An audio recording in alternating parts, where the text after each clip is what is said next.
So I know many of you are here tonight because it's Shabbat, and where else would you be? But also many of you are here because we're hosting Nadav Tamir and Ezzeldeen Masri, two speakers, one Israeli, one Palestinian. Thank you, J Street, for bringing them to Mishkan so that we could learn in the way that we like to learn best, really, which is to say from people with actual direct lived experience of the thing that we are talking about. Thank you to Lance Friedman, if you're watching tonight, for making the introduction. And thank you all for being here. Rabbi Stephen and I this morning, we attended a training. This is a weekend that the Jewish Child and Family Services, JCFS, is doing a citywide thing about in Jewish communities, helping people navigate estrangement from family members. You know, just like a phenomenon that's actually kind of a modern phenomenon, as it turns out, that for whatever reason, and we could talk about what all the reasons are, for many people, the most easy way to take care of your heart in a relationship that is hurting you is to just stop talking to the person or people that are hurting your heart. And we talked about all kinds of different reasons why that, you know, sometimes happens in families. But then the instructor actually sort of interrupted one of the rabbis and was like, "Oh, I know what you're going to say next. Israel." She was like, how Israel shows up in families and how parents don't talk to kids anymore, and how grandparents don't go to their grandkids' weddings because of this topic, because talking about this topic sends everybody, we looked at like a graphic that had like green at the bottom and yellow in the middle and red at the top. And you have to imagine green as you at your most relaxed state. She said, this is how the Dalai Lama is all the time. She's like, he has a driver, all he does is meditate all day, people make his food, like that's what living in the green is. But you know what you feel like when you're at your most relaxed. And then there's like yellow, which is maybe where many of us live much of the time. You know, you're a little bit activated, but you can function. And then red is when you're like fully activated and cannot think straight. But as it turns out, this is a topic that can send people into the red very quickly while we pretend to be in the green. And so one thing she advised, she said, you know, when people come into your office to talk to you about those relationships that are struggling because of talking about this issue, she said, don't talk about the issue. Don't like engage, you know, don't get into it on like, what do you think the solution is to this long-standing, no. Like actually get into the sadness, the hope, the expectations, the relationship, the, you know, the stuff that they can feel in their body, not the stuff that's happening out there. And we also need spaces where we can be comfortably uncomfortable, where you know that your body is safe, where you know that like you're in a room of people who want to think and wrestle with a topic that's a really personal, thorny topic for so many. Used to be a topic that in the Jewish community was like absolutely the most unifying topic, and now is absolutely the most polarizing topic. And so many families and many Jewish communities can't do what we're gonna do in a moment, which is hear people share their perspective. I can share a little bit about your upbringing and then you'll go deeper. So Nadav Tamir has been in public service since he joined the Israeli Foreign Ministry in 1993 under Yitzhak Rabin's government, right? And has been in public service ever since, earned his MA from the Harvard Kennedy School of Government as a Wexner Fellow. Any other Wexner Fellow? Oh, well, Rabbi Stephen. In philosophy and political science from Hebrew University, got his BA, and lives in Givatayim with his wife, Dr. Ronit Tamir, and their 3 children. Ezzeldeen Masri, as I said, is the Chief Field Officer for the PeaceWorks Foundation. He was born in Gaza City, got his BA in Political Science and Criminology from Northeastern Illinois University. Any Northeastern Illinois? Yeah, hey, all right. And an MA in International Relations with a specialization in conflict resolution. And in 2000, he moved back to Palestine, is that right? With a job with the American International School in Gaza as a social studies teacher and the head of the upper school. And then in 2006, opened the OneVoice Palestine Gaza office. You'll tell us a little bit about that. And was appointed executive director. At the end of the first Gaza war, he moved to Ramallah and accepted the job of Director of Development for that organization. And in 2011, he moved back to the Gaza Strip and was appointed as Director of OneVoice Gaza, and came back to the US 10 years ago, and is currently doing the work with PeaceWorks Foundation. So what I'd love to hear from both of you is both, a little bit about the organization you are working with, but not just what you do, also why you are doing what you do. So Ezzeldeen Masri, Palestinian American, originally from Gaza, like Rabbi Lizzie said. And I became involved in politics from an early age, let's say by 17. And with the eruption of the first uprising, the Intifada, I became one of the members of the United Leadership of the uprising in northern Gaza. So in 1987, December 1987, with the eruption of the first uprising, the Intifada, I joined the United Leadership of the uprising in northern Gaza, and I started doing things behind my family's back without telling them, covering my face and go out at night, spray paint PLO's directions for the strikes, hanging Palestinian flags, enforcing strikes. And I kept on doing that until I came to Chicago in 1990 to study political science at Northeastern University. And when I finished my master's, I went back because I wanted to take part in building the Palestinian state, and the aim was to work for the Palestinian government. Worked a little bit with the American International School, then I was recruited by the Palestinian Diplomatic Corps, where I was a first secretary working in the peace sector.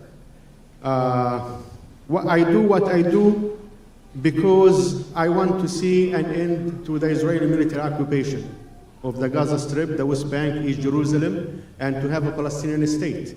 We are 14 million Palestinians, half of us in the occupied territories, in Gaza, the West Bank, and East Jerusalem, and the other half is in diaspora. And we are people under the sun, and we deserve to have a state. Just like the Israelis have a state, we deserve to have a state. Thank you, Ez. Thank you for a beautiful service. Even a kibbutznik like me was able to connect. And Shabbat Shalom, Ramadan Kareem. Thank you, Ezzeldeen, for coming during Ramadan, which is not easy. I was born, as I said, in a kibbutz, in a Zionist progressive home, and I remain Zionist progressive. I fought in the Lebanon War, and that my result, the result was that I decided I need to be a diplomat because I've seen the limit of military power, and eventually I did become a diplomat, and my first position was in the office of Shimon Peres after the Oslo Accords were signed, and I saw the promise of peace.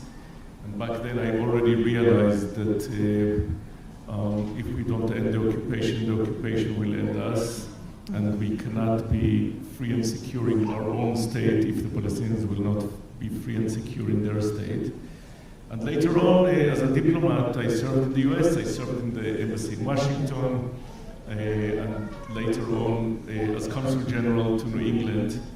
And I've seen Jewish organizations trying to help Israel, and then saw a Jewish community that was that couldn't find their political home in those Jewish organizations because they kind of told them the only way to support Israel is to be in line with the governments who became more and more right-wing, which was, very hard for many Jews who tend to be more liberal and progressive, and they didn't think that in order to love Israel, you need to hate Palestinians. So when J Street was created, when I was in Boston, I said, wow, this is exactly what we need, an organization that is not part of the blame game, but is part of the solution, and trying to create a political space for American foreign policy that could help us solve this conflict and bring dignity and freedom and security to both people.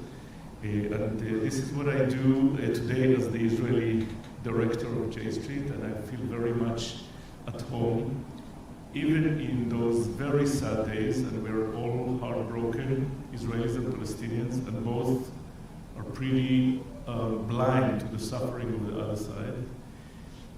But I also do believe that with all this tragedy, we have a huge opportunity that we will probably get into in the questions that is there for us to grab, and I hope we'll be smart enough to do it. Well, why don't you follow that thread? I mean, this moment feels, I think, pretty bleak. You know, and not just in your country, you know, but that's what we're talking about right now. And so why do you think this is an opportunity in this moment? And I would love to hear from your perspective and also yours as, like, what's different and unique and uniquely right in this moment for this conversation? Sure. So I think that what October 7th did is that it kind of brought home to many people outside Israel, especially in the Arab countries around us, the sense of urgency that we cannot just leave this conflict and manage it or keep it, and it has so many spillover effect all over. And there is on a table an offer from the Arab League, from the entire Arab countries around us to normalize relations with Israel, but it has to include a Palestinian state. It has to include an alternative to Hamas in Gaza, which is Palestinian. And unfortunately, we don't grab this offer because of our current government.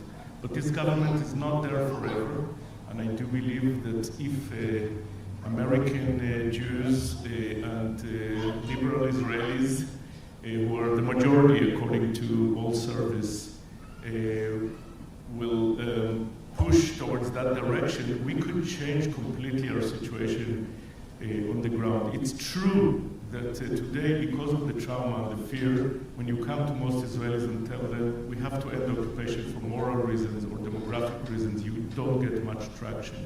But when you connect it to the security that we could achieve if the whole region will normalize relations with Israel, and it will not be just a two-state solution, but a 23-state solution, I think that could completely transform the region and at the same time give the Palestinians the freedom that they deserve. So I think that it's very hard to predict what your administration will do and when we will have the elections. Sorry. On behalf of America, sorry. No, but I actually think that even though Biden worked very hard in order to create this opportunity and worked very hard with all the Arab countries and tried to reform the Palestinian Authority, unfortunately he wasn't strong enough to overcome the obstacle of our government. And I think Trump, even though he has completely the wrong values in my mind, that if he wants glory and business, the Saudi deal is what he's looking for, and the Saudi deal will have to include the Palestinian state. So I think that the opportunity is there, but it will not happen if we will not work at it, because hope is not something that you just wish, it's something that you work and act for. And this is what J Street is trying to do in the Jewish community and in American politics. Thank you. What's your view on the word opportunity to describe this moment, and if it does feel different? Well, I mean, October 7, Hamas terrorist attack against Israel, and the atrocities committed by Hamas. I also lost two cousins. My first two cousins were killed by Hamas in near Mushab, Suhail and Khair al-Masri. They had permissions to work and sleep inside Israel, and when Hamas broke into the Mushab, they shot at the white van they were in. They killed 7 Palestinians, including 2 of my cousins. And if Hamas kidnapped 250 Israelis on October 7 and brought them to Gaza, they kidnapped 2 million Palestinians in 2007, and I was there when it happened. And I blame the Palestinian Authority for not standing their ground and defending the Gaza Strip and us, Palestinians in Gaza. And at the same time, I blame Israel for not sending an Apache or an F-16 to stop Hamas coup. And later on, Benjamin Netanyahu supporting Hamas with $30 million in cash from the Qataris every month. We need to stop managing the conflict once and for all, and we need to solve it once and for all, because this is a conflict between two proud people, the Jewish Israelis and the Palestinian Arabs. And we cannot, us Palestinians, we cannot continue living under military occupation.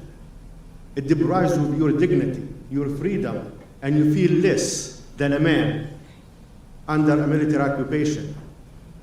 So we will continue our struggle for our independence. And I support non-violent struggle, smart non-violent struggle to end the occupation and to have a Palestinian state. But not everybody is like me. You have Palestinians who have been living in refugee camps for the past 77 years, since the Nakba, since the catastrophe. And these refugee camps, especially in Gaza, are hotbeds for extremism, easy recruits for Hamas and for Jihad al-Islami. And I said that once I was hosted in Kfar Azza, and the audience started to shout that they cannot sleep, it's not safe, the Gazans throw rockets at them. And I told them, listen, you gotta know who threw rockets at you. The one who threw rockets at you are the refugees that lived here in 1948, and now they live in Jabal refugee camp. Miserable conditions. Iran uses them, Hezbollah uses them, Hamas uses them, and they throw rockets at you.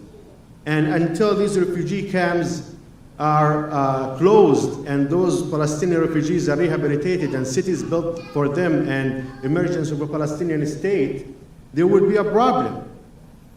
So I told them for them to vote for politicians in Israel who support peace and support a negotiated two-state solution. This is an opportunity again, I repeat, because we don't want to see again what happened on October 7 happening again. I lost my home. It was bombed by the Israelis. My whole neighborhood was bombed by the Israelis. Over 100 houses were demolished. I lost 100 and some of my extended families.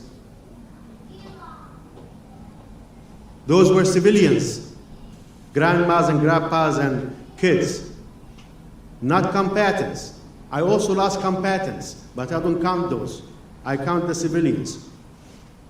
The Israelis and the Palestinians don't deserve to live like this. There is enough land between the Mediterranean and the River Jordan for us to have a negotiated two-state solution.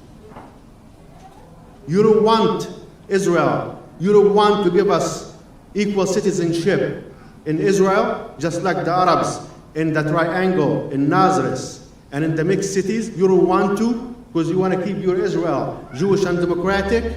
You don't want a binational democratic state. Then leave us alone. Allow us to live. Allow us to have our own country, our own airport, our own seaport. Allow us to live. We are suffocating under military occupation. I left. I don't want to come back to America. I finished with America. I did my master's. I went back. I built a house. I had full-time job, part-time job. My wife was working. I was raising my kids in Gaza. But I had to face 3 wars, 2008, 2012, 2014, miserable conditions to live under. And I came back to America, scared for my kids. We need to solve this problem. We cannot wait. First of all, I think as you just shared all of your family's loss, we all are mourning with you. And Thank you. sorry, I mean, the words don't really convey. And I'm sorry also for the Israelis. You know, I feel sad for the Israelis having to go through this. Yes. You began your career under Yitzhak Rabin in a time when peace songs were being written in Israel, and there was a much more optimistic feeling. I think that was true in Israel, and I think it was also true among Palestinians, that there was really hope for self-determination, for two peoples to, have their own governments and healthcare systems and, flags and airports and that vision was dashed by extremists. Yes. Right? By Yigal Amir killing Yitzhak Rabin and the movement that birthed him, which really is the movement that now is governing Israel. Yes. And also Palestinian, the bus bombings and the Second Intifada, which, sort of created the security apparatus that is now, what the occupation looks like. And the security, sort of what you were describing is Israelis are not motivated by, sort of the moral question of the occupation. Really, it's a question about security. But it seems like it's extremists, people who actually are less concerned about security and more concerned about a kind of messianic, total vision of ownership of the entire land. And that's true, I think, on both sides. It's true on both sides. You've got the Jewish version, you have the Palestinian version of that.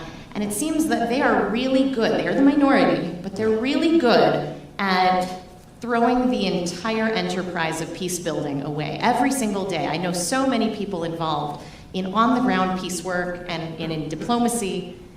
And what you both described, a vision of moving toward a negotiated peace between, individuals who just want to live in this land that they love, raise their families, have gardens, go to school, go to college. What's the way that the extremists don't win this conflict? Because it seems right on both sides they're actually working together, right? Yes. They're empowering each other. Yes. And the key word, and you used it also in your service, is hope. I believe that hope is not just by mistake our national anthem, but we had too many leaders that think that fear is a better motivator and victimization. So we have to work on the hope, and I believe that if with the help of the international community, especially in the U.S., especially the Jewish community, if we could make the two states real and tangible, most Israelis will support it. We were in trauma also after the Yom Kippur War, after the wars with Egypt and Syria, and Israel became very hawkish and voted for a very hawkish Prime Minister, Menachem Begin. But a few years later, with a lot of help from the US, we had the peace with Egypt, the largest and strongest Arab country in the world. And we had, after the first Intifada, which was also very traumatizing, we had Oslo and the peace with Jordan.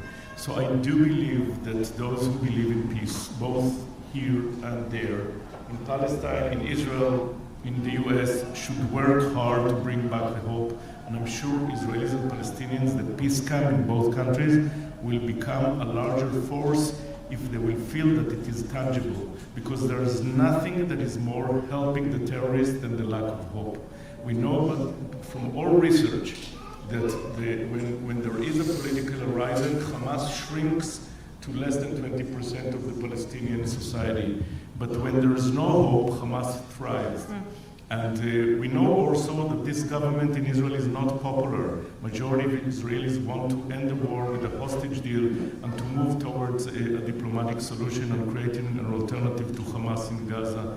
So we just need to get rid of them, and we can only do it with activism. So despair is not a strategy. We have to act. Hope is the only thing that could change it. But not just hope at home, hope in doing politics, in doing activism, in sermons. I think that we should all act to bring it together, because I think that's the only future for Palestinians, for Israelis, and for the Jewish people. I must say that both the extremists in Israel and in Palestine work in a way that defeat each other's actions and reactions. And we've seen that plays very clear between Ben Gvir, in particular, Ben Gvir and Yahya Sinwar, Hamas leader in Gaza. It started around the Temple Mounts, skirmishes, little war here and there, and then the thing got blown out of control. That said, I also wanted to say that extremists are successful because they are dedicated 24/7 to their vision. They wake up, they go to sleep thinking how we are going to achieve victory for our side.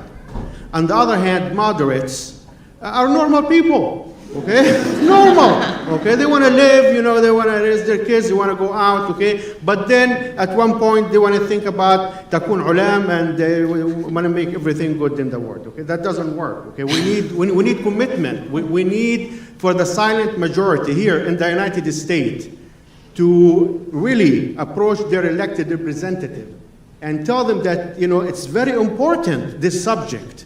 It's very important for you to end the subject. Without the U.S. involvement in Israel-Palestine peace process, there is no peace process. Only country that was able to bring Anwar al-Sadat and Menachem Begin together in Camp David was America, Jimmy Carter. And the peace had lasted for more now than 40 years, okay? And Egypt is the biggest Arab country with 112 million. Imagine 112 million are at war with Israel now. But because of peace, there is no war between Egypt and Israel. And I want to see that also between us Palestinians and Israel. I remember time during the early 80s that we didn't even have borders between us and Israel, Gaza. Israeli Jews came to my village to shop for vegetables and to fix their cars. And we also went to work inside Israel without having to have a permission. My first job was in Ashkelon when I was maybe 15 years old, picking up apples. So for me, Israelis are not strangers, especially for us Palestinians from the West Bank and Gaza and East Jerusalem. We grew up around Jews and around Israelis. But the continuation of the military occupation made things very difficult because there is no people that will sit silent when there is a foreign military occupation that subjugates them. And it happens with you too, Jewish people. In 132 AD with Bar Kokhba, revolt against the Romans, and you challenged the biggest and the strongest empire around the world. And what happened? You were crushed and you were sent into exile for 2,000 years away from Jerusalem. So, and you kept on saying, next year in Jerusalem, for 2,000 years. My mom and her family were expelled from Safad in the Upper Galil only 77 years ago. And there are 6 million Palestinians just like that in the diaspora living in refugee camps. It happened that 2 years ago, because of my American passport, I went to Jerusalem, took a taxi, I told them, take me to Safad, take me to Safad. And I had a map where my grandfather, Nuruddin al-Ayyub, had it drawn with his house and his property. I went looking for it. And I see it. Where does my mom came from? Where does my Ayyub family came from? And I got to see what happened. The ruins of the houses. His property became part of Tikhana Markaziyya in Sfahan. Those refugees in Gaza, in the West Bank, in East Jerusalem, in the diaspora, we need to find a solution for them. Most of them had settled where they at, especially the ones in Jordan, 3 million of them. However, we need to find hope for us Palestinian people. Because if we don't have hope, then despair, then maybe violence. And I don't want to see that again. And like I said earlier, the best thing is a negotiated two-state solution based on the 1967 borders with the introduction of the mechanism of land swap. And compensation for the refugees. Compensation. You cannot take somebody's property and say it's mine. And I say the same thing for the Jews who were expelled from Iraq and from Libya and from Morocco and from Egypt and from Syria and from Iraq. Same. We need to have not only Israel-Palestine peace, but Arab, Jewish peace. 21 Arab countries need to have peace with Israel.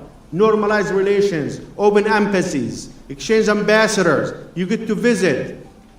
Enough for Israel living in isolation, living by the sword for 77. For how long are you going to do this? 77 years. Moshe Dayan told you, don't close your eyes, keep it open.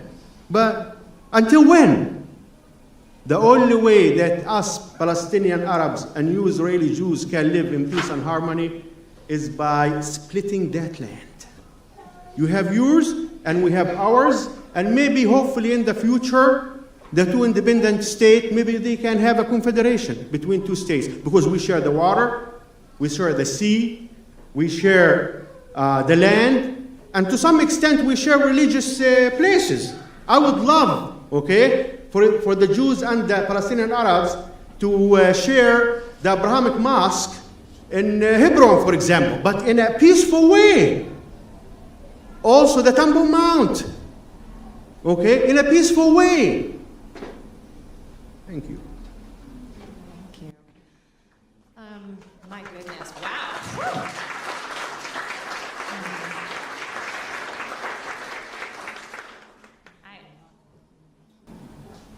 I want to ask a kind of provocative question, if that's okay.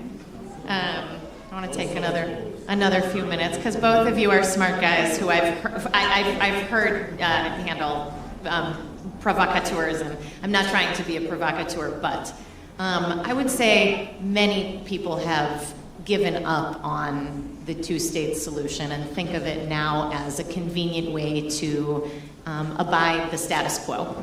You know, continue to allow settlements to grow and the right-wing government in Israel to kind of do what it does, and to just kind of perpetuate the direction we've been going. And that in the meantime, what we have actually is a one-state solution. It's just a one state that's very unequal.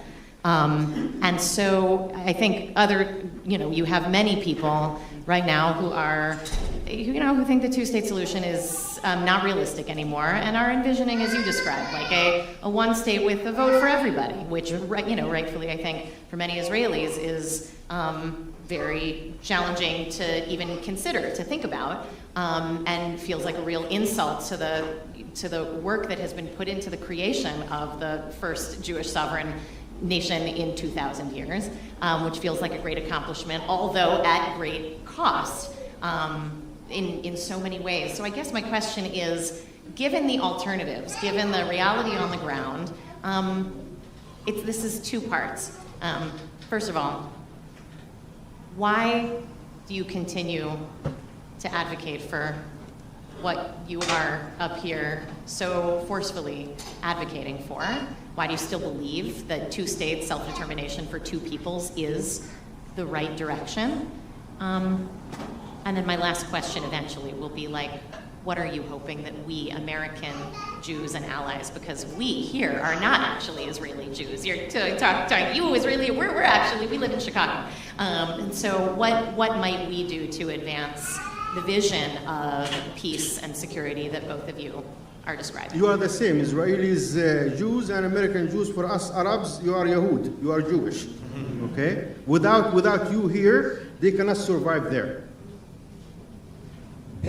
And also for me, we are one in a way, because if you read the Declaration of Independence of Israel, it's supposed to be the country of all its citizens equally, including the non-Jews, but it is also the country of the Jewish people at large, so it's your country as well. And you have a say. And when you leave the scene to the extremists who are very active in your politics, you're actually creating a situation that will create a rift between you and the other biggest Jewish community in Israel. So we have to work on this together.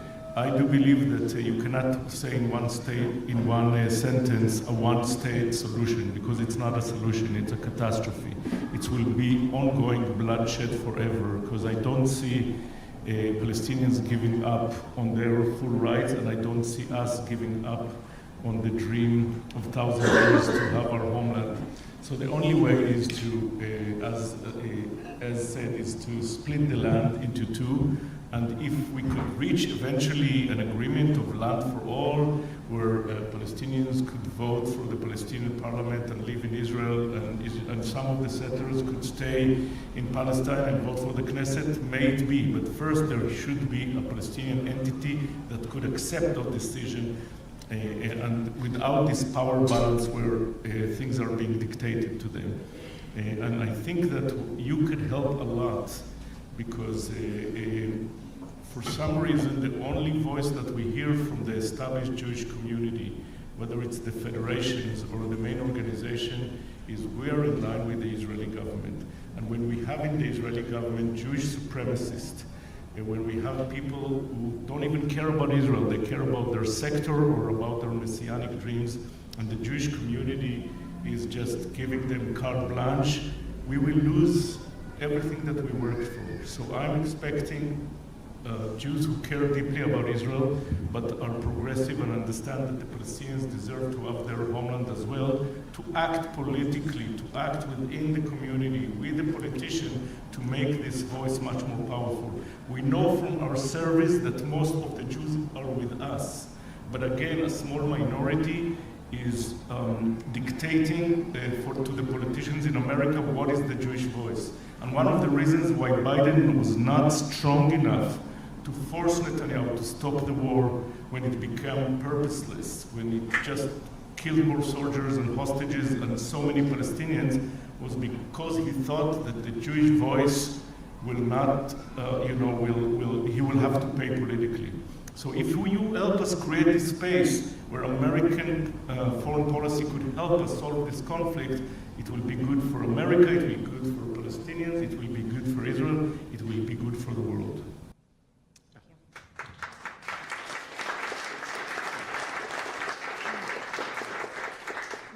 There are two solutions to Israel-Palestine conflict. There is no third solution. Either one democratic state in which Israelis and Palestinians live, and that will include the right of return. So you'll have Palestinians going back to Ashkelon, to Jaffa, to Safad, and we might have the majority at one point, Palestinians. The second one is a negotiated two-state solution. And the PLO, the Palestinian Liberation Organization, made a historical concession in 1988 in Alger, in the Palestinian National Conference. The PLO agreed that us Palestinians, what we want is a state, and the Palestinian land occupied in 1967. There is Gaza, the West Bank, and East Jerusalem. And this is a historical concession. And the PLO made that concession because the PLO and us Palestinians know that if the sky fell on the earth, the Zionists in Israel will not allow for a binational state. We know that. And we know the balance of power. We know the balance of power. And I am a realist. So what can we do to end the occupation is a Palestinian state under 1967 borders. And we will absorb the 6 million refugees in the newly established Palestinian state, not inside Israel. So I believe a negotiated two-state solution is good for the Israelis and good for us Palestinians. That said, the two-state solution, there is a window of opportunity for it. It's not going to always be open. Why? Because Israel keep on grabbing the land. At one point, we're going to have no land to build our state on. And now Trump is in cahoot with Netanyahu, and soon, maybe in 2 weeks or 3 weeks, he's going to recognize Israel's sovereignty over almost 300 settlements in the West Bank and the Jordan Valley. What will be left for us? Nothing. And when that happens, I think the PLO will change its demand. They will say to the international world, look, we don't have land to build a state on. Now we just want civil rights and we want to be part of Israel. And I don't want that, because I want my own Palestinian state. Like you have your national anthem, I want to have my national anthem. I want to teach my kids Arabic. I don't want to teach them Hebrew. I want them to grow up either Christians or Muslims. I want to have a Palestinian state under the sun. And that's why I have passion for this. And that's why I appreciate partners in Israel that I work with in order to arrive to a negotiated two-state solution. Israel for the Jews, Palestine for the Arabs, and maybe later on, like Nadav said, we can have some form of agreements, maybe some form of cooperation between two sovereign states, but we cannot continue as Palestinians living under military occupation. No way. We will continue our struggle. Different means. And for Americans, like I said in the beginning, your voice is very important. You are the one who elect those working in DC. And you tell them that you want them to focus on Israel-Palestine conflict and to bring the two parties to negotiation. And don't let them go home. Like when Barack and Arafat came in 2000 and Clinton let them go. Don't let them go until they sign it. Yes, thank you. Thank you. I mean, this conversation, honestly, we could continue it for a long time, and I imagine there are many people. You all had your questions before. I wonder if those questions, if you're available to stick around later after you get a little bit of food. Maybe we could have like an ongoing conversation that's more of a conversation with anybody who wants to. Did you have iftar? Yeah. So we can do that after services tonight. I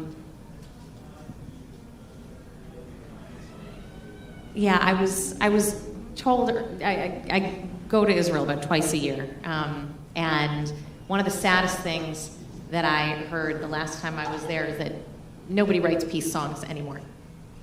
Is that like there's not a spirit, there's not a passion. Same thing in Palestine. There's not a sense of hopefulness, and so one of the things, and I've mentioned this to this community before, that I have been told, one of the things that makes us different here than folks who are actually in the land is that we have distance from the trauma. Yes. And so things that maybe aren't possible to hold in the heart when you're in the midst of trauma, when there are rockets flying at your head or when there are bombs falling on your house, we actually can hold from a distance. And that thing is hope. And that thing is a vision of what you're describing, a vision of people living alongside each other, not wanting to kill each other, but actually just trying to get their kids to school on time. And we uniquely, from a distance, can actually hold that vision, and that we have to. And if we don't, my God, like how could we expect folks who are so much more impacted to hold it? And my prayer is that we just do this sooner rather than later. People have been talking about what you've been talking about for decades and decades and decades, and my prayer is that it just happens already, and that all of us participate in the ways that we are able to bring about peace for my children, for your children, grandchildren, and for the entire region.